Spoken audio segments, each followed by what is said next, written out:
hoyo hoyo.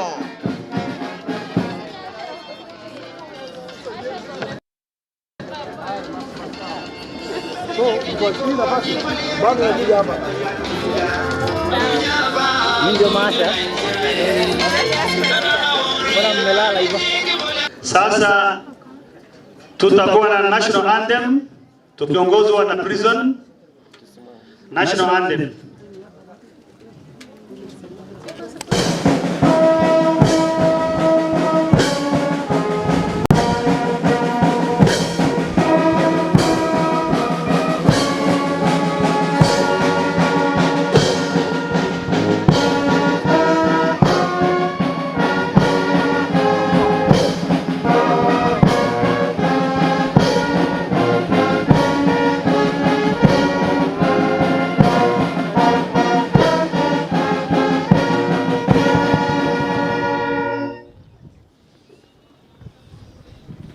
Thank you very much. Nashukuru Mungu. Tumeomba, sasa tunaanza programu yetu.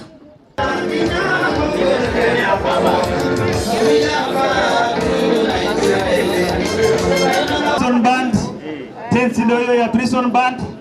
Wacha wakae pale. Thank you sana prison.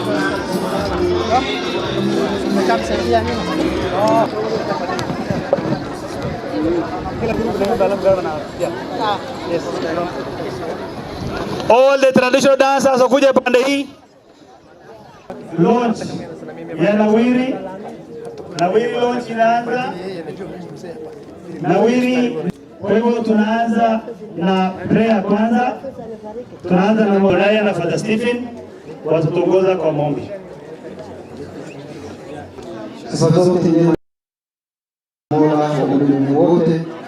As our traditional dancers, they are ready to dance their tune.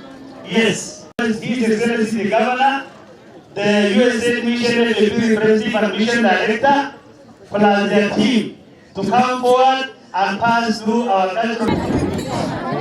Start. Anza kuimba.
We are launching Nawiri program. Nawiri means nutrition in adults within integrated resilience institutions. It's a program supported by USAID. The participants who have attended today's launch are all. We have also invited the County Commissioner's office. I'm informed that County Commissioner will join us anytime. He was held up in office. He will join us. Achievements at the county. Isiolo County boasts of global acute malnutrition of 9%. That is last year, from compared to a similar period of 13% the previous year. We've also seen people trekking to fetch water reduced to less than 15 minutes, and this was more than 30 minutes as a whole. Before I finish, probably allow me, Your Excellency, to appreciate PREG partners in the region. Just stand up. So we are 14. We have WFP. We have AVCD. This is Accelerated Value Chain Development Program. We have Kenya Rapid. We have SIDAI. We have UNICEF. We have Northern Rangeland Trusts. We have Tusome.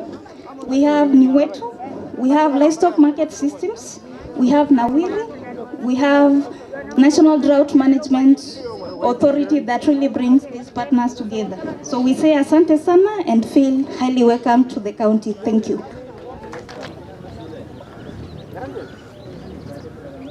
Thank you, Preg.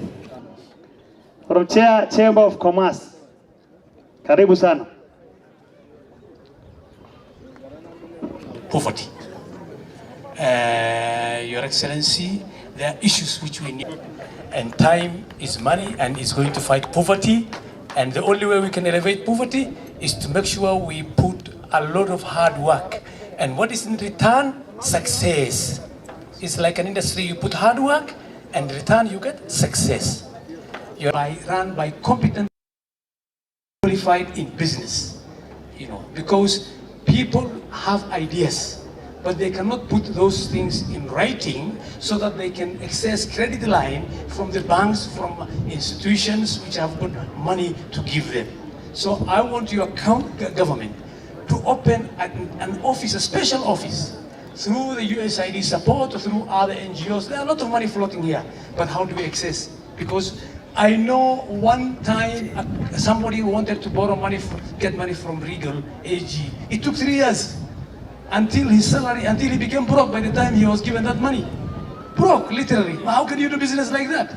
So what we need is to do, the county government open a desk, bring competent people, we prepare a study there, then we can now forward to the supporters, either USAID or any other donors who have come to Isiolo to fund women in business and all that. Your Excellency, and what I want you to do, the issue we are concerned is about, we want you to also organize what you call inter-county enforcement security.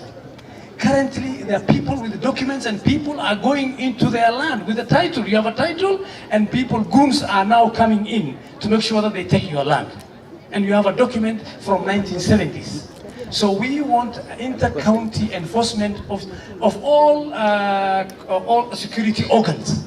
Because we have a government, by the way, we have a government, and the government must work to protect private sector. We need inter-county government committee, or comprises the security organs of the national government and the county government, so that we sort out these issues before it goes to court. Why should you go to court for 20 years, 30 years? Very expensive. Your Excellency, we, Chamber of Commerce, support your government, but what we are saying is the other day you are a patron of China National Chamber of Commerce. I think you have forgotten that. I want us to remind you, we want to make a courtesy call to your office. There are issues we cannot talk over here. Chamber of Commerce has got also women in business wing. We will do that is by trying to bring finances, component of finance, component of services, so that people will now become healthy, and once they are empowered economically, they become healthy and in business, youth group, people with disabilities, business community, private sector. Because as long as if you empower business, it will do other things. But we need exposure visit. For those few remarks, thank you very much. In Isiolo County, we are working with civil society organizations in a coordinated manner. Therefore, let me welcome Chair, Isiolo County Civil Society Network, Bwana Abdullahi Jilo Shande. Karibu sana. Chair, Isiolo County Civil Society Network, to welcome this project. We are the CRS and other who are happy to be with you. I would like to also tell you that as a civil society, we have developed an accountable plan where we work jointly with the county government, where we use our resources together, where we also monitor our project together, where we also do documentaries together, where we also celebrate our success together. I think you are the family which has just joined us. Come, welcome, and we are very happy to be part and parcel of this program together. I would like to tell His Excellency. His Excellency is always tell us that figures don't lie. And I would like to tell you that the product of that sentiment is what is happening today. I think as a result of the figures you have had studies of nutrition that calls you to be with us, and I think we are now proving to others that the figures don't lie. I think we are also getting a new vocabulary for Isiolo County. Nawiri is a new vocabulary, and I hope in the 5 years to come, it will be a household name. It will be a household name in terms of celebrating, doing the work together, and make a success. I would like to tell the county government that for the last 2 years, what we have witnessed is there's a lot of partners coming in. There's a lot of opportunities which are coming in. I think that is because of the enabling environment that has been given to us by the county government, and in particular, our governor. I would like to tell you thank you for that, because last 1 month ago, we witnessed a very important occasion like this, where we had AIDS for Trade was launched here. Last week on Friday, ActionAid also launched a very important program in Garamara, where the county secretary represented the county government.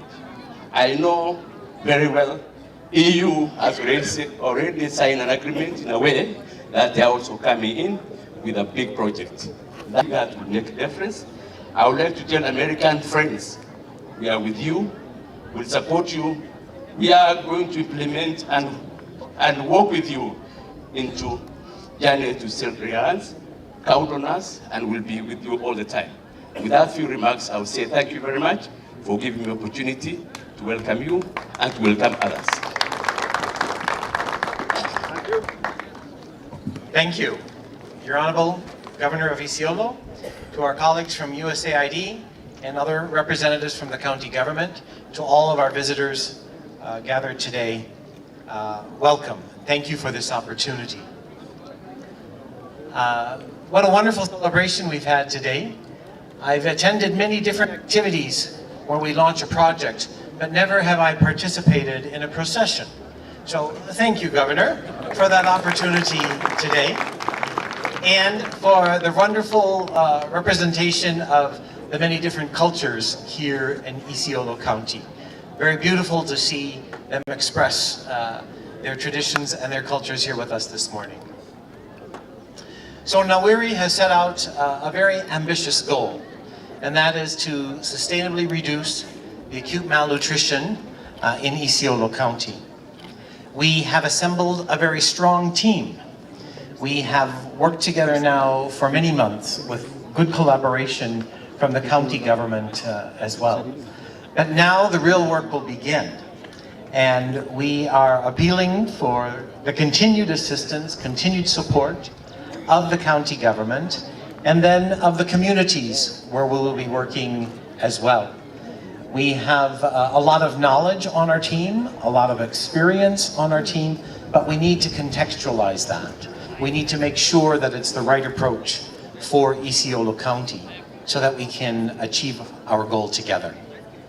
So with that, I will say thank you for this opportunity today, and we look forward to many future visits to Isiolo County. Asanteni sana. Thank you very much. Tumeanza kujifunza mambo ya Nawiri. After launch, tutafanya kazi pamoja na Nawiri. Yes. Now I'm going to welcome NDMA representative. NDMA. Very good. NDMA is not there. Therefore, now I'm going to hand over the program to the county secretary, head of county public service, to continue with the program. County Secretary Dr. Mohamed Galgalo, you are welcomed. Thank you very much, Bwana Sub-County Administrator. Your Excellency, the Governor, Dr. Mohamed Abdikuti, Mr. Mark Masik of USAID, and all the representatives from USAID, Bwana Speaker of the County Assembly, all the County Assembly representative here, CCs, Chief Officers, all the representatives of national government and county government, all the guests who are here, members of the public, hamujambo, salamu alaikum. Sauti bona iko chini hivi jamani, hamuna furaha, njaa? Haya, mutashiba, siwe na wasiwasi. Yes, Your Excellency, I'm sorry I came late, but I didn't come after my boss, but he sent me for an assignment in the morning, and then I went and accomplished, and then I came back. So I'm sorry for coming late. Number two, I also want to take this opportunity on behalf of the county government of Isiolo to welcome our guest, Mr. Mark Masik. He's a true friend, a true partner. He has been with us here just almost 3 weeks ago when we are launching the agreement between USAID and the county government of Isiolo. And that day, His Excellency said, we were celebrating a marriage between USAID and county government of Isiolo. And I believe what we are celebrating today is the firstborn of that marriage, isn't it? Sinikweli, because we are launching a project of 3.8 billion between Isiolo County Government and Marsabit. 8.6 billion, yeah, between Isiolo and Marsabit. Jamani, hiyo sini zawadi kubwa sana. Tumpige makofi. The American government, through the USA, we need to thank them for that good gesture in fighting malnutrition in our county. Is that okay? Number two, I believe that malnutrition is as a result of mainly poverty. And this is what the county government is trying to put the strategies in place to fight or to kick out poverty out of Isiolo. And we require the support of the people of Isiolo to achieve that. Tuko pamoja? Asante. Now, without wasting much time, I want to invite our speaker, Hussein Golicha, to come and make his few remarks. Thank you. Karibu Bwana Speaker. Asante.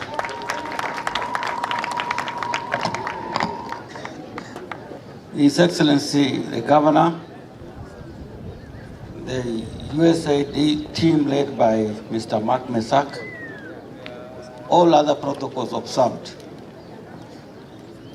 You know, we are one wing of the government, so when we come here, the assembly members are here.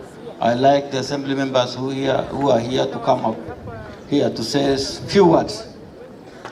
Honorable File, Majority Leader, Honorable Yaro,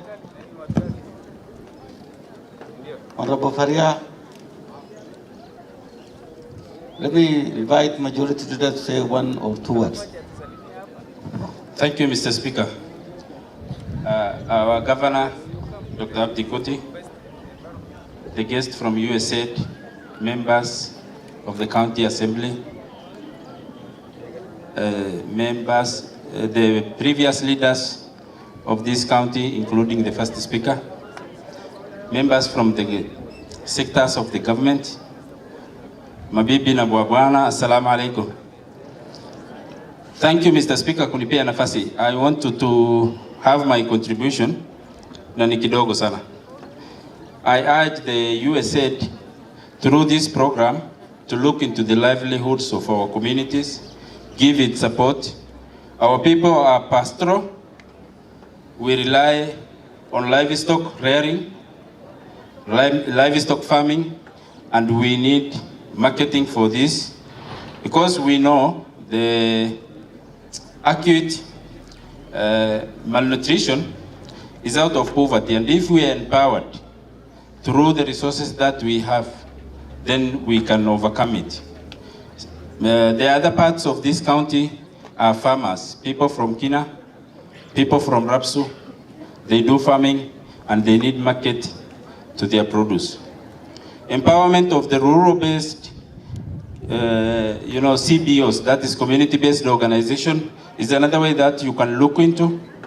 With this money, there are so many smaller CBOs that are struggling to catch up, to be at par with what you are doing. You need to empower them. I know from my place there is KickB, an organization that has been there for 15 years. You can give them hand, you can nurture them, and they can grow with you. Another thing that I want you to recognize is the presence of radicalization in this county. This is a hub for Al-Shabaab, it's a recruitment ground, and unless this is addressed, the poverty level that you are fighting will not go down. I urge you to look deeper. We have the madrasas, we have mosques in this county. Some of them are bases, are cells where this recruitment are done. I want to request you to invest some money into funding the madrasa teachers, remove radicalization, remove the bad attitude and the stigma that is associated with madrasa. We can have a universal curriculum you know, the learning syllabus, which is universal in our county, and with that, we can reduce radicalization, and in turn, we can reduce the poverty level that is so high in our county. With those few remarks, I thank you.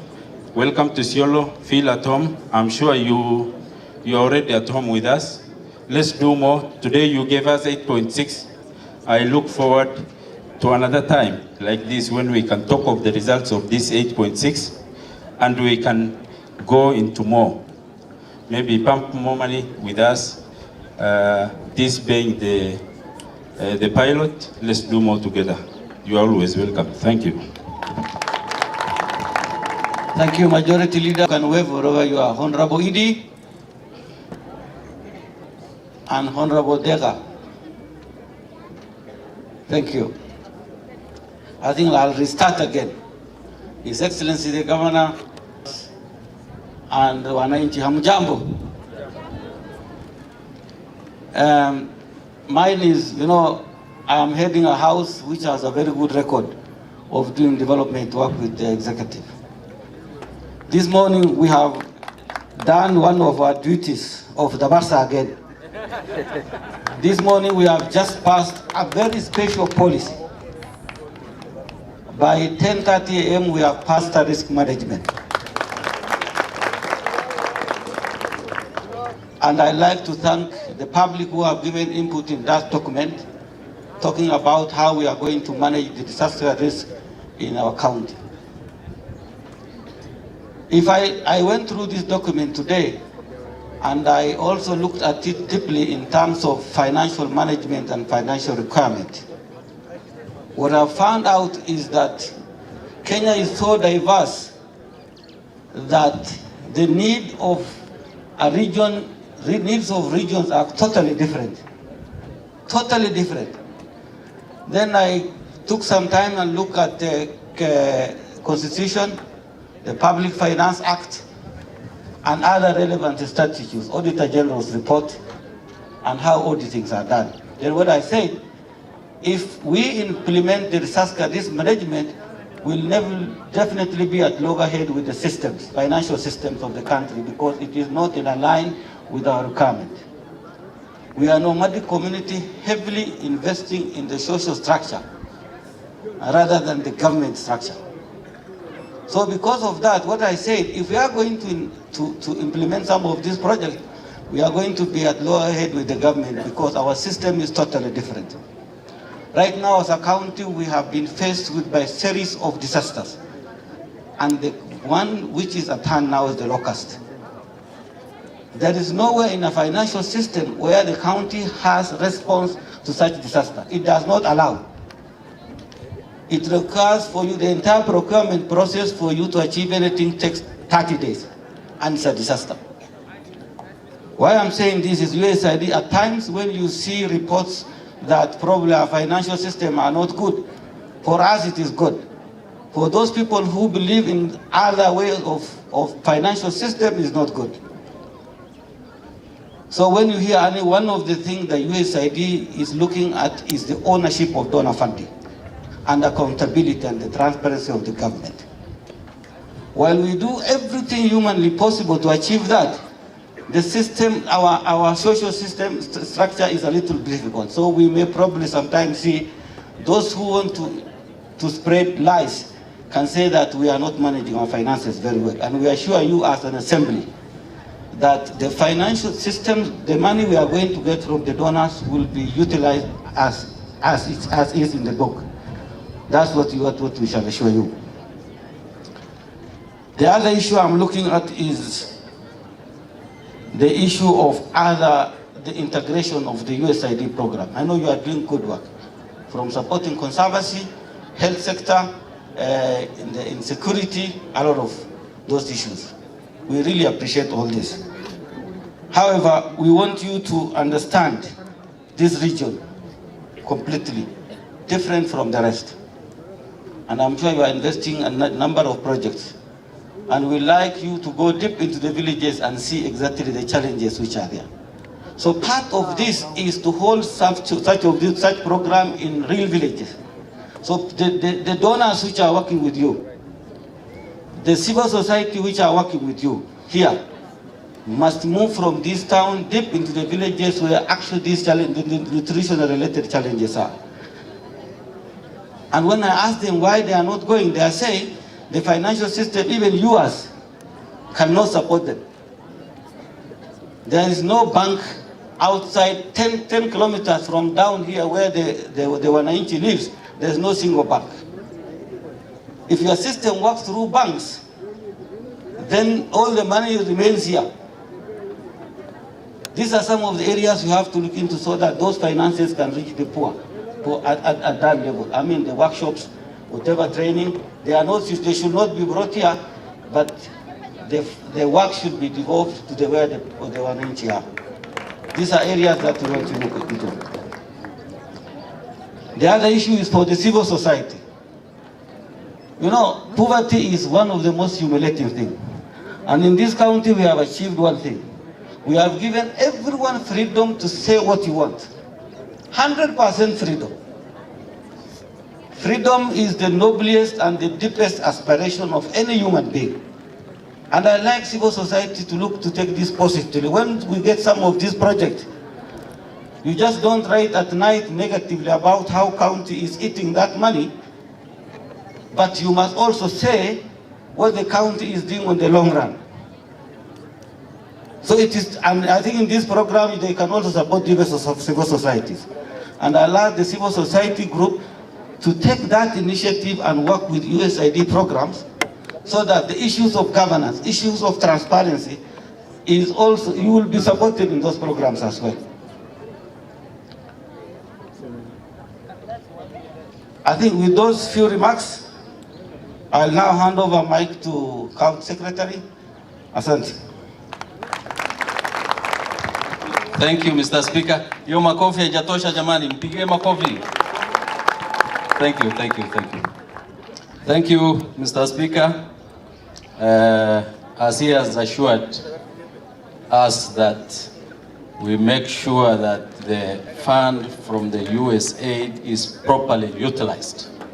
And that one, as a county government, we are already working together with CRS, Catholic Relief Service, the organization which is actually implementing this program. And we are very closely working together because we have taken ownership and we are going to lead and ensure that it will have an impact at the end of the day. Now, it is my pleasure also to introduce the county executive who are here. Please come forward. Come forward, please. I know you are mwasalimie tu wananchi kidogo. Thank you, County Secretary. Your Excellency and all protocols of staff. Assalamu alaikum wa rahmatullahi. Mimi naitwa Abdinasir Daud, mimi ndio waziri wa Finance na Education Isiolo County. Thank you very much. Acha nikaribishe ndugu yangu ambaye ako siku moja, one day old. Yes, Your Excellency and all protocol staff. I'm the new CC Yusuf Tahir for Lands, Roads and Urban Planning. Your Excellency, Mr. Mark Mishek, our Speaker, all protocols observed. My name is Lawrence Mongela. I'm the CC Agriculture, Livestock and Fisheries. Asante. Your Excellency, all the guests, wananchi watukufu, assalamu alaikum. Mimi naitwa Halima Abgudo, mimi CC Tourism, Wildlife Trade and Cooperative Development. Asante. Thank you. Chief Officers, please move forward. Chief Officer. Assalamu alaikum. Naitwa Salatu Tana, Chief Officer Agriculture.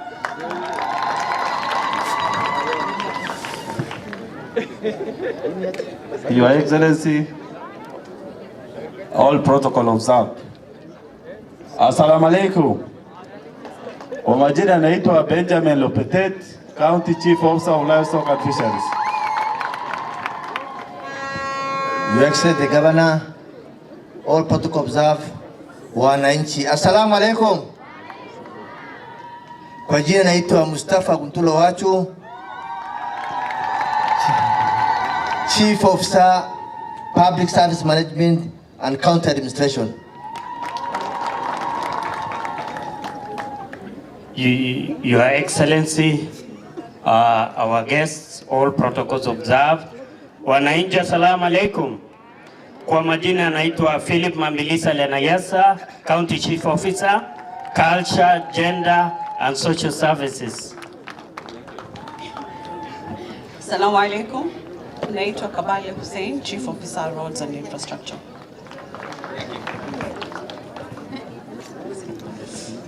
Assalamu alaikum. Jina yangu ni Abdia Dabaso. Mimi ni Chief Officer wa Special Program.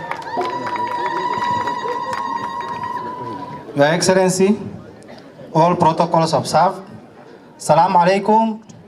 My names are Ibrahim Alio. Your Excellency, all our partners and the guests, my names are Eileen Kajuju Mongeria, the Chief Officer, Education and Vocational Training. Thank you. Assalamu alaikum wa rahmatullahi ta'ala wa barakatuh. Mimi kwa majina naitwa Abdulqadir Ali Koricha, Chief Officer Lands. Nimekuwa Chief Officer Public Service Management. Thank you so much. Your Excellency and all protocols observed, I'm Osman Halake Dadacha Lugo Shibawa, Municipality Manager, Isiolo Municipality. Tomorrow we'll be having another function similar to this to hand over urban economic plan for Isiolo Municipality. That is a tool that will manage economy of Isiolo. Welcome you. Thank you very much. Plan. Vile hii county itabadilishwa ikuwe na sura tofauti mwaka chache ambaye inakuja. Sawa? Kwa hivyo tafadhali kesho msikose hiyo hafla. Pia mimi nataka wiki 3 iliyopita walikuwa wanafanya kazi usiku na mchana kungarisha hii sherehe na kuweza kufaulu. Mimi nataka committee watoke mbele pia ndio niweze kuwatambua tafadhali. Karibuni. Mmefanya kazi mzuri. Wapi wa Catholic Relief Service? Tuliweka team kutoka CRS na county pamoja wakaweza kuandaa hii hafla ambaye mnaona iko muhimu sana. Haya, acha nianze na pande hii. Very good. Thank you. Kwa majina naitwa Mwenda George. On behalf of the County Commander and the OSPD Isiolo, I was chairing this committee. Habari ya wananchi na His Excellency. Kwa majina naitwa Anthony Kiari, Director of Communication. Ingia makofi tafadhali. Habari zenu tena. Hii ni Mustafa Kuntulo, Chairman ya hii committee. Na hii crowd nasema asanteni sana. Shukran.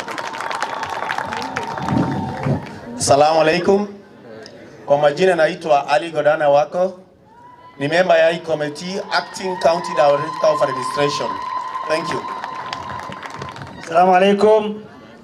Kwa majina naitwa Adan Harodenge, Sub-County Administrator Isiolo North and Acting Sub-County Administrator Garbatula Sub-County, member ya hii committee. Thank you. Assalamu alaikum. Mimi kwa majina naitwa Hussein Boru, Principal Human Resource Management Officer, na mara mingi mimi hufanya kwa ofisi ya County Secretary. Nilikuwa member ya hii kamati. Kwa hivyo ninawashukuru kwa kujitokeza kwa wingi. Kwa gavana na kwa wananchi wote, habari yenu? Mimi kwa majina naitwa Thomas Musioki, ninafanya na mradi ya USAID Nawiri. Nimekuwa hapa kwa muda wa karibu mwezi mmoja sasa. Tumekuwa tukipangilia pamoja na county government mambo ya hii launch ya USAID Nawiri. But zaidi ya hapo nitakuwa pia kwa hii county Isiolo nikisimamia hiyo mradi kwa county, So nitatarajia tutatangamana sana sana na county government officials na wananchi wote wenye wamehudhuria hafla ya leo kwa karibu kwa siku za usoni. Asanteni. His Excellency the Governor of Isiolo County, all the visitors, Assalamu alaikum. Kwa majina naitwa Martin Waweru, mimi nafanya kazi na Nawiri katika Isiolo County. Karibuni. Assalamu alaikum. Mimi naitwa Roy Okello, nafanya kazi na mradi ya Kenya Rapid, one of the break partners, na pia niko kwa idara ya CRS. Nilikuwa one of the members of the committee. Nimeshukuru, asante. Assalamu alaikum. Kwa majina naitwa Abdulaziz Kikanga, nafanya kazi na shirika la CRS na nilikuwa kama secretary kwa hii committee. Nashukuru. Assalamu alaikum wa rahmatullahi wa barakatuh. My name is Murad ID and I'm the Nawiri program director based in Nairobi. I mean, I worked very closely with the team here, with the county secretary, to be able to organize this lunch. Assalamu alaikum wa rahmatullahi wa barakatuh. His Excellency Governor and all protocol observed. My name is Ahmed Abbas. I am the regional coordinator of Micro Small Enterprise here in Isiolo, Samburu and Marsabit. Our office is based at Communication and Information Center, second floor. Please, first floor. I urge you, those who are doing a small enterprises, business, we are the authority who are there to register and train those who want to prosper in their business. Karibuni sana, asanteni.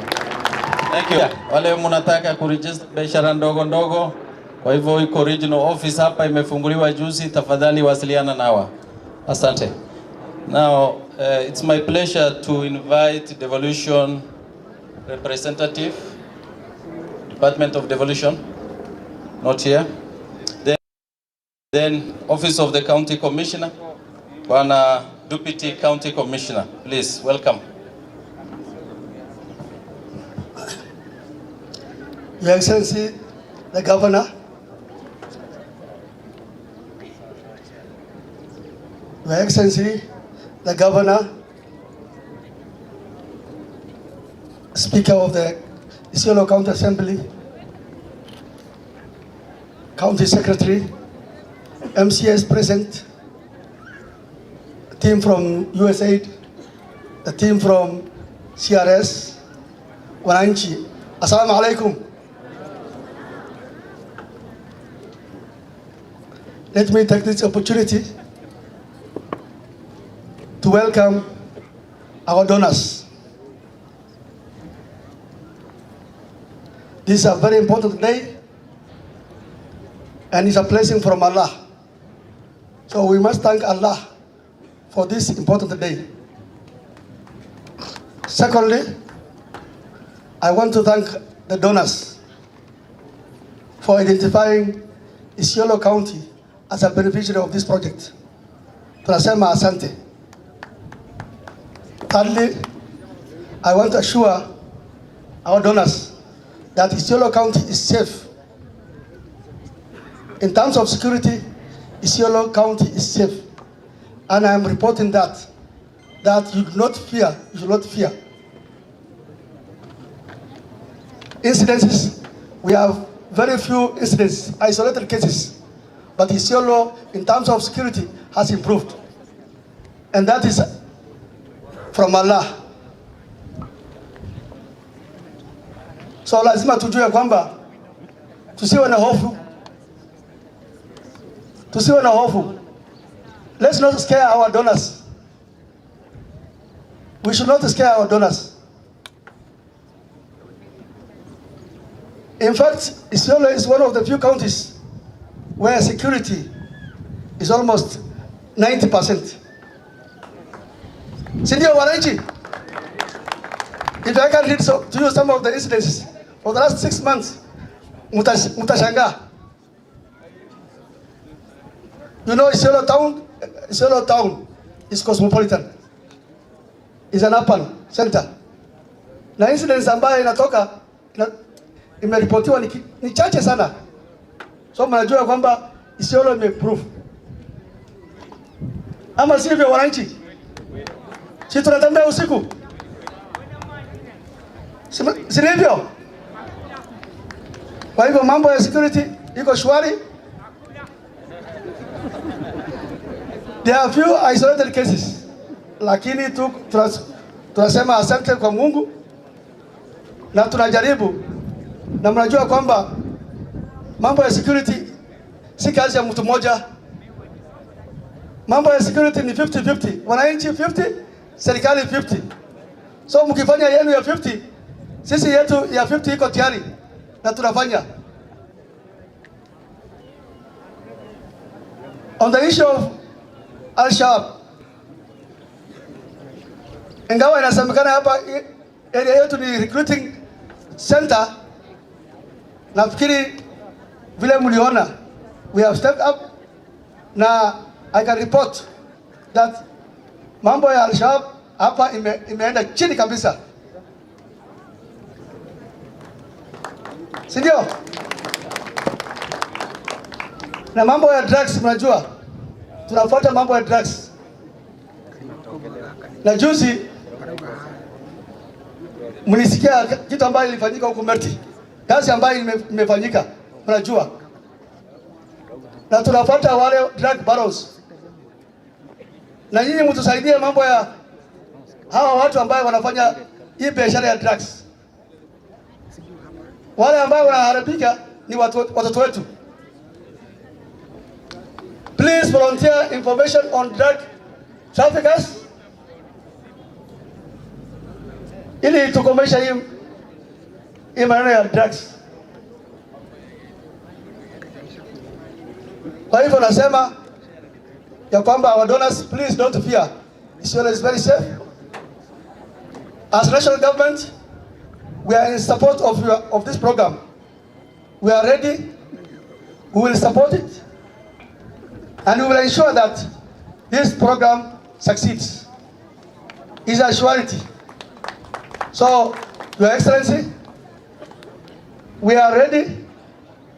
Without even being invited, we are ready day and night to ensure that this program is fully successful. Thank you very much. Mungu awabariki. Asante sisi for that good speech. Sasa mimi nataka tutiarishe mkono vizuri tafadhali. Sawa? Kwa sababu nitaalika the mission director ambaye ametuletea hii project ambaye ni kubwa zaidi tafadhali. So tutiarishe mkono, tumpige makofi ya kutosha. Asante. So it's my pleasure to welcome Mr. Mark, the USAID mission director. Welcome. Makofi tafadhali, makofi, makofi, makofi. Makofi jamani. Asante, asante. Thank you.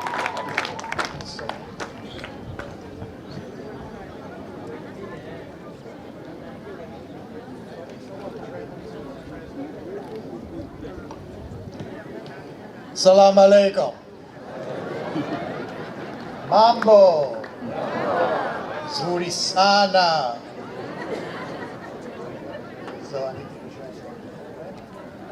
In such a unique and fun way. Ningetaka kuambia story fulani, lakini kwanza kabisa wacha nirudishe shukrani kwa governor na timu yake. Good. So all protocols observed, and I have a story to tell you. Nimefuata mpangilio yote vile inatakikana, wacha nianze hii story yangu. USAID has been working in the north since before for about 40 years now. Shirika la USAID imekuwa ikifanya kazi huko pande hii za north kwa mwaka 40 sasa. 40. Mwaka 40. And we have done some good things, and we have failed at other things. Tumefanya mambo mazuri sana na pia tumekuwa na changamoto sehemu zingine. And when we have failed you, the people of Isiolo and the people of the North. Na pale ambayo hatungeweza kufanya vizuri, tunakubali kwamba tutafanya vizuri. But we have learned from our mistakes. Na tumejifunza kupitia kwa changamoto hizo. For many years when we worked in this region, the government was almost absent. Kwa hizi miaka zote ambazo tumekuwa tukifanya huku, serikali ama mkono wa serikali imekuwa hayuko. When an MP was elected, everything has changed. Sasa hivi ambaye tuko na ugatuzi, mambo imebadilika. You have an excellent administration in the governorship, an excellent council, and an excellent commissioner from the national government that are working together in harmony. Hapa Isiolo mko na serikali imeimama simama, wameshirikiana na serikali kuu kupitia kwa bwana county commissioner. And so we want to work with you and your government in partnership. Kwa hivyo tungependa kufanya pamoja na serikali yenu hii kwa kushirikiana pamoja. That is a change. Hiyo ni mabadiliko. We are not going to be doing things on our own. Hatungeweza kufanya mambo peke yetu tena. Hatungeweza kufanya mradi yote peke yetu tena. So you are hearing that this project has 8.6 billion shillings. Mmesikia kwamba mradi huu imetengewa bilioni 8.6. But that is not enough to solve the problems of malnutrition in Isiolo. Kusema ukweli, pesa hizo ama hela hizo sio imetosha kuchangia kupigana na utapeli ama malnutrition. If we divided all of that money up and gave it to each of you, you would be happy.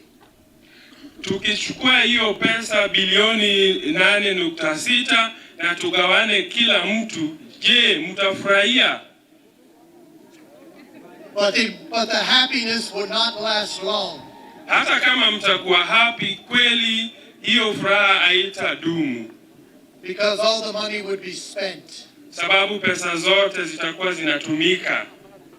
Is that true or not? Hiyo ni kweli. So, what is the solution? Kwa hivyo njia mwafaka ni lipi? The solution is to use the money as an investment. Njia mwafaka kutumia hela kama hizi ni kutumia hela hii kama njia ya kuwekeza, kufanya uwekezaji. And what do we need to invest in? Uwekezaji unahitaji nini?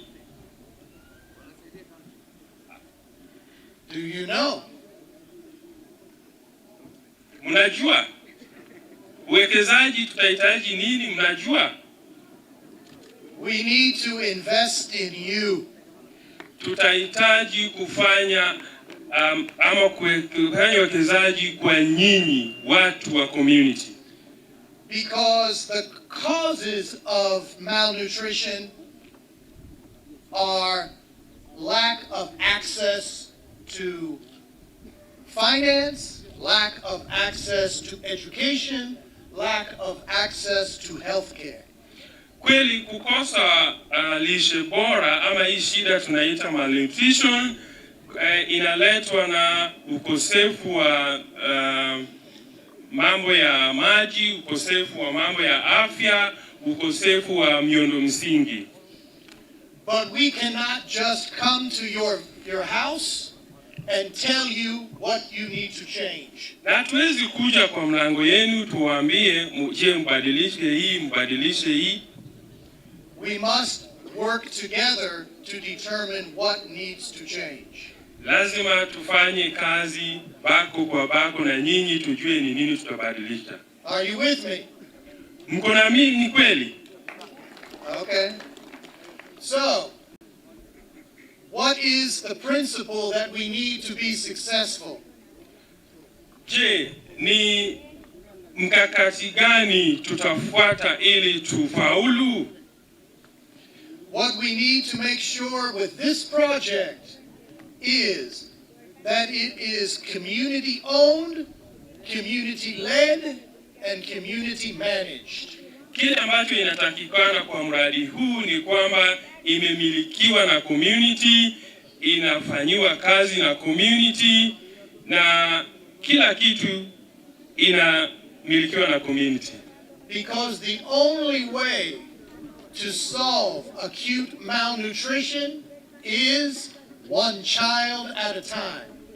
Sababu njia mwafaka peke yake ya kuhakikisha kwamba lishe bora tunapigana naye na liko mzuri kwa community ni kufuata mtoto mmoja kwa kila wakati. Mtoto mmoja kwa kila wakati.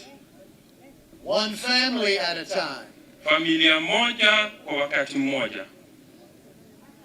Community at a time. Na community mzima kwa wakati mmoja. Ward at a time. Zile sehemu za ward za county at a time. Sub-county at a time. Na tukielekea juu kwa sub-county. So we all need to work together. Kwa hivyo sisi wote tunahitaji tungane mkono na tufanye kazi pamoja. So we look forward to working with you in a new way. Kwa hivyo tunatarajia kwamba tufanye kazi na nyinyi kwa njia mpya. Where you are making decisions together with us on how to solve this problem of severe acute malnutrition. Na kwa njia hiyo nyinyi ndio mtakuwa mnaamua mkakati ya kupigana na shida ya malnutrition. This is the conversation that we've been having with the governor and his team, and we are in agreement that we need to make sure that you, the communities, are helping to solve this problem with the families that you live with. Hii ndio mazungumzo tumekuwa tukifanya na gavana yenu hapa kwa muda mrefu, na tunakubaliana na yeye ya kwamba nyinyi ndio mnafaa mkue mstari wa mbele ya kutatua shida yenu, vile tumesema kuanzia familia ikikuja juu kwa community, kwa sub county na county mzima. And the challenge of acute malnutrition is not just a problem of the mother. You fathers need to pay attention. Na je, shida hii ya kukosa lishe bora sio shida peke yake wa kina mama, wazee inafaa muangalie maneno kwa makini sana. Are you men listening? Je, wazee mnanisikiza vizuri? Wazee mko? We expect the elders to be setting an example. Tunatarajia kwamba wazee watatoa mwelekeo mwafaka kwa mambo kama haya. Because this problem cannot be solved in isolation one at a time. It also needs to be solved through partnership and through working together. Kwa sababu hii shida haiwezi tatuliwa kivyake, lazima tuungane kwa vipengele mbalimbali ya community. Na kwa hivyo wazee ni muhimu sana. One child at a time, working together. Mtoto mmoja kwa wakati mmoja tukifanya kazi pamoja. So I want to thank you all for coming today. Kwa hivyo ningechukua nafasi hii kuwashukuru sana kwa kukuja hapa leo. I look forward to coming here regularly to listen to you about what is working and what is not working. Natarajia kwamba nitakuwa nikikuja hapa kuwasikiza, nisikize ni nini nafanya kazi vizuri, nini haifanyi kazi vizuri, ni wapi tutarekebisha. And I hope that in 5 years' time we are here to celebrate that there is no longer any severe acute malnutrition of any child in Isiolo. na natarajia ya kwamba baada ya mwaka 5 wa mradi huu tutarudi hapa kusherekea ile ya kwamba tumeweza kupunguza ukosefu wa lishe bora kwa jamii, kwa kila mtoto. As the governor says, I send you all a big hug. Vile gavana anasema, nyinyi wote na watumia ile kushikana. Asanteni sana. Asanteni sana, asanteni sana. Thank you very much. Tafadhali makofi kwa mgeni wetu. Asante, asante, asante. Thank you very much for that wonderful speech. Your Excellency, I think before you come and launch the malnutrition project there, I want us also to take this opportunity. We want to kill two birds with one stone. We have newsletter, county newsletter for the first time, because we believe that communication is an integral part of good governance.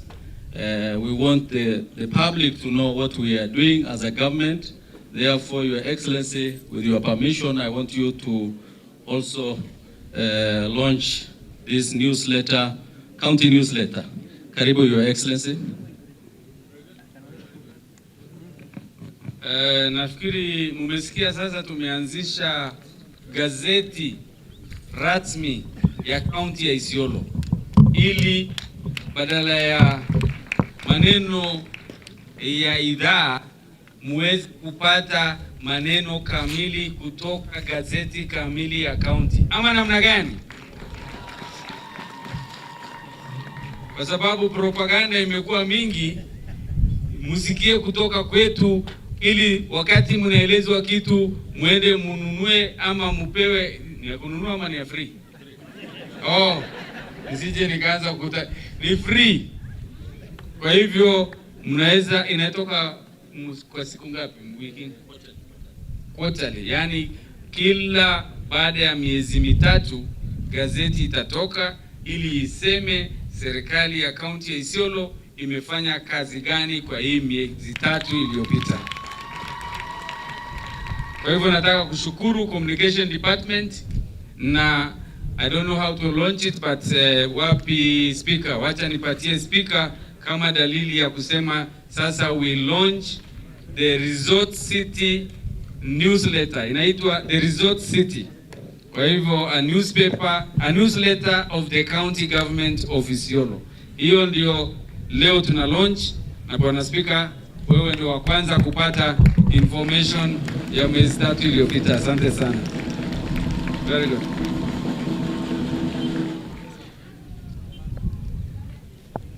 Then maybe now we do that. Thank you very much, Your Excellency. I think nafikiri mumeona launch newsletter ya county by His Excellency the Governor. Sasa quarterly tutakuwa tunawapea habari ya kazi ile county inaendelea kufanya. Asanteni sana. Sasa mimi nataka msimame mara moja, tukaribishe His Excellency the Governor. Tafadhali msimame, tusimame na makofi tafadhali. 1 2 3. Karibu, Your Excellency. Kila mara nikisimama mvua na nikisimama tu mvua na hata wakati ile nyingine, si ndio? Mungu anaongea na watu wa Isiolo. Kwa hivyo tunashukuru Mungu kwa hii mvua. Mvua ni baraka. Speech. Tutafanya speech kidogo alafu tunaenda ku launch. Sawa. Okay. Kwa hivyo Bwana Masik, the mission director for USAID East Africa, and the whole USAID team here, including those projects that are within Isiolo, PREG, and LMS and the rest. The country director for CRS, Bwana Speaker wa bunge yetu, County Assembly, and the members of the county assembly who are here, kina baba, kina mama na vijana, assalamu alaikum. Assalamu alaikum. Yoya. Yoya. Saa hii nilikuwa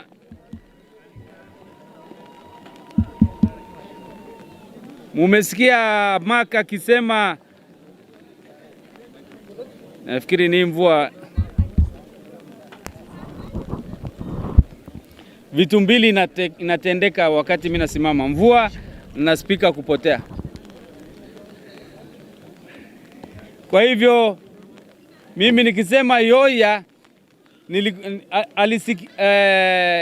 salamu alaikum. Haya. Unajua Mark alikuwa anasema tufanye vile Kuti anasema tukumbatiane, sio? Kwa sababu alisikia akiwa kwa hii msafara watu wanasema yoya yoya, ananiuliza kwani maana ya yoya ni nini? Mimi nasema ni kukumbatiana. Ndio maana alisema sasa vile governor anasema tukumbatiane. Tunakumbatiana kwa sababu sisi ni jamii ya Isiolo ambaye tumeamua kuishi kama jamii moja. Tuko wa Somali, tuko wa Borana, tuko wa Turkana, tuko Samburu, tuko wa Turkana, tuko hata wa Kikuyu, tuko kila kabila, Gari, small tribes, big tribes, yote wako hapa. Hata utapata Wajaluo ambaye wanatutengenezea magari na kujengea sisi. Tuko na Wakamba, tuko na Wakisii, wote wako hapa, lakini sisi kama jamii ya Isiolo tumeamua tuwe jamii moja. Ama namna gani? Ndio maana tumesema yoya ndio tukumbatiane. Ama namna gani? Lazima tukumbushane maana ya yoya kila wakati. Ni kusema tupendane, tukumbatiane, tuishi kama ndugu moja, kama jamii moja ya Isiolo. Uwe ni kabila gani. Kwa hivyo hiyo ndio maana ya yoya, na nilikuwa ameniuliza akiwa anatembea anasikia. Leo nataka Mark afanyiwe tafsiri. You are seeking translation. So now I will address the people. You need to look for someone to translate for you so that you can hear what I think it is important. The message is also taken away by the people. Kwa hivyo leo tunashukuru serikali ya Amerika, na mulisikia juzi tulifanya hapa municipal. Serikali ya Amerika ilikuja ikasimama na sisi ikasema tutainua biashara yenu, tutatengeneza strong business association, tutawapeleka hii association Amerika ili wanabiashara wa Amerika waweze kununua vifaa ya Isiolo, na hiyo ndio partnership juzi tulisign hapa.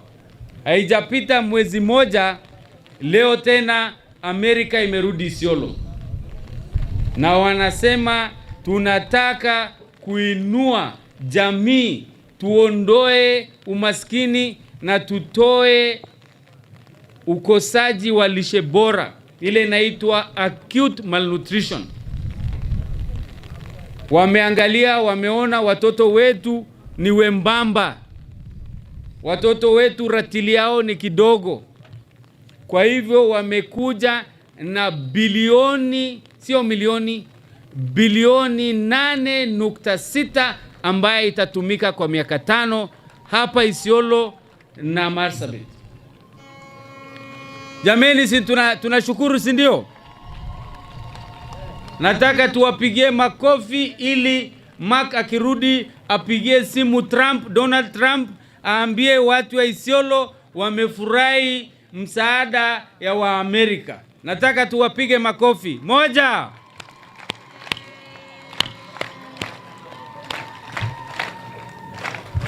Asante. Jana tulikuwa na project ya Dona Ngaremara juzi. Mbele ya hiyo tumekuwa na Waamerika juu ya maneno ya biashara. Leo tuko na Waamerika juu ya maneno ya lishe bora ili watoto wetu na jamii yetu wapate chakula, na nimesikia kilio ya njaa. Msaada ndio hii tunaendelea kutafuta ili wadhamini pia washikie sisi mkono. Kesho nataka mrudi hapa vile mumekuja wingi. Kesho Muingereza ndio atakuwa hapa. Leo ni wa Amerika, kesho ni Muingereza atakuwa hapa. Muingereza anakuja na milioni 800 ya kuboresha hii municipality yetu, na wajana nilikutana na hawa wamechora sehemu gani ndio itakuwa ni sehemu ya biashara, sehemu gani ndio itakuwa industrial area, ili hii town ambaye inaendelea kupanuka isipanuke bila mpango, isipanuke ikue kama slum, ikue organized, ikue ambaye imepangiwa, ili sehemu ambaye ni ya industrial area iachiwe industrial area, sehemu ambaye ni ya biashara iwepewe biashara, sehemu ya ni maendeleo ya mashule, kila sehemu. Sasa wamepanga sehemu 5 ya Isiolo vile itapanuka paka huko nyuma ya milima, paka huko Ngarmara, kiasi ile Isiolo iko imepangiwa sasa. Na kesho milioni 800 kutoka Muingereza, leo ni bilioni 8.6 ya Muamerika, kesho ni milioni 800 ya Muingereza inaingia Isiolo. Haya yote ni kwa sababu wameangalia nimesema juzi, hawasikilizi redio Hangafu, hawasikilizi redio Baliti, hawasikilizi redio Shahidi, hawasikilizi Facebook, hawasikilizi WhatsApp. Wao wanakuja, wanatafuta, wanafanya research yao, wako na data. Na mimi nilisema numbers don't what? Numbers don't lie. Hao wanakuja kwa sababu wameangalia, wameona kwa miaka miwili revenue ya Isiolo ambaye ilikuwa inatoka 125 million wakati ya county council kila mwaka, na inaendelea kwenda chini, ambaye tulikuta ikiwa 86 million, ambaye tumetoa kutoka hiyo 86 million mwaka ya kwanza tukaifikisha 114 million, mwaka ya pili tukafikisha 161 million, na mwaka huu target yetu ni 200 million. Kwa miaka mitatu revenue ya Isiolo ambaye haijawahi pita milioni 125, 125 million, it has never passed. This time in 3 years our target is to make sure we surpass 200 million ili revenue yetu iendelee, na bado tutaendelea kukaza kwa sababu tunajua hiyo revenue hata itafika milioni 500, kwa sababu pesa mingi bado inaingia mifuko ya wale wanaokota pale kwa soko ya ng'ombe, hapa ndani ya 5 parking nini. Tunajua risiti bado ni 2 zinatembea, na tutaondoa hizo zote, tutaendelea kuincrease ili mwananchi ile pesa anatoa iweze kurudi na kujenga mahospitali, shule, na iendelee namna hiyo. Na mambo ya mchanga ni kweli kabisa, na hiyo tutakaza. Tumetoa kutoka 86, 114, 161, and the target now is 200 million. Hiyo target tutaendelea kuongeza mpaka ifike zaidi ya milioni 500. Yote tutafanya vile umesikia. Ya pili ni maneno ya audit. Serikali tumepewa pesa kwa niaba yenu tufanye naye kazi, na kila mwaka serikali kuja kufanya audit. Miaka yote ya Isiolo County Council na mwaka 5 ya ugatuzi iliyopita, Isiolo haijawahi kutoka kwa ile inaitwa audit opinion ya adverse. Yani hakuna kitu hapo. It's either adverse opinion or disclaimer. Kwa hiyo miaka yote disclaimer means hapa hata hatujui hii kitu gani iko hapa. Disclaimer. Kwa mara ya kwanza auditors our first year walikuja ikawa ni qualified. Maana yake iko ile ya juu inaitwa unqualified, iko qualified, iko adverse na iko disclaimer. Adverse na disclaimer ni kwamba hawajaona kitu hapo. Na kwa miaka 5 na huko nyuma yote, Auditor General akikuja kuangalia vile matumizi ya pesa inafanywa, inakuwa ni adverse. Kwa mara ya kwanza tumepata qualified. Kwa mara ya pili tena tunakuja kutarajia kupata either qualified ama ile ya juu. Hiyo ndio numbers hawa wanaangalia. Hawa hapana angalia WhatsApp. Hawa hapana angalia mtu naitwa Guyo lake. Kwa sababu kila anapewa na watu wengine pesa ya kukaa usiku na kukula miraa na kuniita tuti hapo.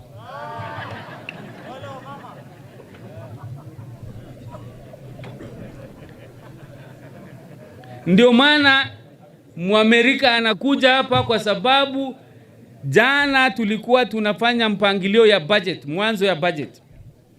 Tuliambiwa project implementation status ya counties. Out of 47 counties, we scored number 3 in terms of project implementation. We were number 3 jana. That was announced to us yesterday by the planning team ambao walielezwa na National Treasury.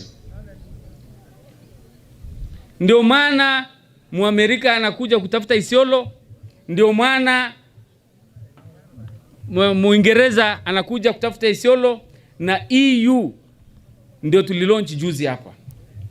JICA watakuja, Mjapanese atakuja kwa sababu wao pia wanataka kurudisha habari sahihi kwamba pesa yao imetumika vizuri.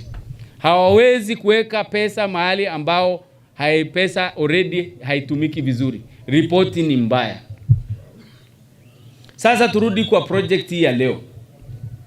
Hii ni project ya 8.6 billion na tunashukuru sana USAID.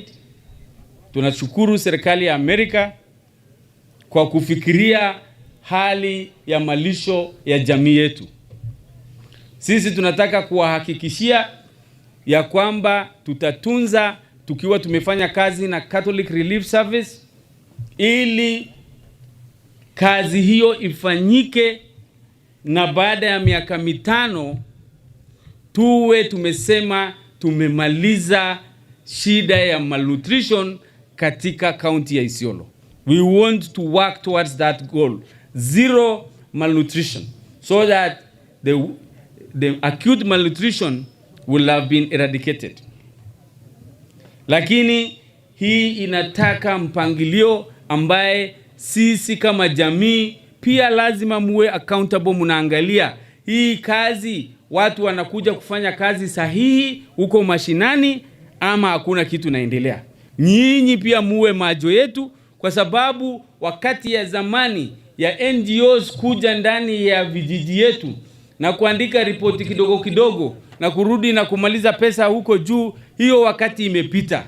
Sisi ni serikali, na serikali lazima iangalie, na serikali kubwa kuliko kila mtu ni raia. Kwa sababu nyinyi ndio wale ambao mnaangalia vile matumizi ya hiyo pesa naenda. Ama namna gani? Ndio maana Mark alisema accountability ya hii kazi inalingana na nyinyi. So, we want to support this project as county government. We want to make sure that we play our role, and we are not going to allow the old system of just watching or people bringing ideas and people doing their things on their own in this county. We must work together. And I am very happy the way it has started. That is actually the way we want it to go. Because we have been called to Nairobi as governors, and we have been told what is going to happen. Then our technical team and the Catholic Relief Service have now been merged. In fact, you have even seen the committee that has prepared this event is also working together. That is the spirit, and we really want even other donors and other CBOs, anybody who is gotten some donation to come and make changes in Isiolo. This is the spirit we want in Isiolo, where the county government is fully involved so that we work together, so that duplication is minimized, so that the few shillings you have, which is for these people, and the one I have, which is also for the same people, we can make it go the farthest together. And this, I am very, very grateful, Mark, and I'm very grateful, CRS, and the way we have taken off. I am sure we will come back to celebrate because we have decided to work together. Na nashukuru sana juu ya hii. Ya pili, we know there is the component of research. We spoke about research. It's good. Data, I've stood here many times and I tell my people, numbers don't lie. But let us not over-focus on research when people are still hungry. A hungry person cannot sit back and watch for you to finish your data. Let us work together. Let us address the acute malnutrition and the hungry child who is looking up to me and to us, so that that program actually addresses the actual solution. But also we agree some short period of research, because research has been done. I'm sure there's already a lot of research on the ground. So that is one. We have already spoken about it, and I repeat it again because it's so crucial that project implementation starts as research is also going. Second, we have young people here. We also have very highly qualified people, although they are few. So employment. People of Isiolo must be given the highest level of appointment, especially at the lower and the middle level. But more importantly, at the highest level also to work with CRS, so that the implementation and the policy making and the decision making at the top, Isiolo is also part of that. We have masters people, we have people who have even PhDs, even if there are few we have. So you look out for them. Let us not see a lot of our friends from other counties taking over the whole thing, and we just now have our people as standby. Tunataka watu wetu wapate hata kazi.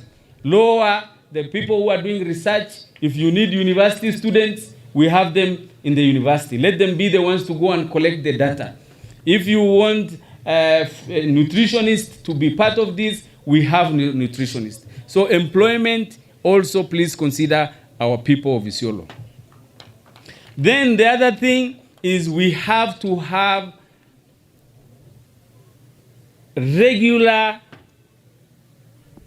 as much as the technical people are working together, at the top, especially at my level, we need, and the other governors level, we need it either quarterly or half yearly, more likely quarterly, so that we can sit together, we see how far we have gone, what we have achieved, what challenges are there, and how at our level we can be able to unclog certain barriers that you guys or the whole team together are facing. So that we do not only be told at the end of the 5th year, we also need to work even at the highest level, so that we can give direction where we feel things are not moving. But we are very, very grateful. And this discussion I'm having, or I'm saying, works also for all other partners. We are really seeking also, through your aid, Bwana Mark, that we get a donor coordination office here that we have a competent person in the office so that we coordinate the activities of NGOs. There's a lot of, I'm told there are 89 NGOs and CBOs in this county. The amount of money put together, I am sure, is 4 or 5 times the budget of Isiolo County. But if we put this together, because it's meant for the same customer, then we could be able to push that shilling. We can stretch it the farthest. So with that, I am really grateful. I really appreciate Mark and your team, the way now the donors are approaching us and recognizing there is a government on the ground, and this government is working with the people, and therefore there is no way you can work parallel or away. You have to enter this house through the gate, and we really appreciate the way you have done. Thank you very much. Nashukuru sana. Na tunaenda sasa kulaunch Nawiri. Nawiri maana yake ni ku afamboronati manjiranika? Bosoniti? Bosone? Mogabachidi? Kunawiri ni? Bosona, sio? Wacha tufungue hii Bosona project sasa. Asante.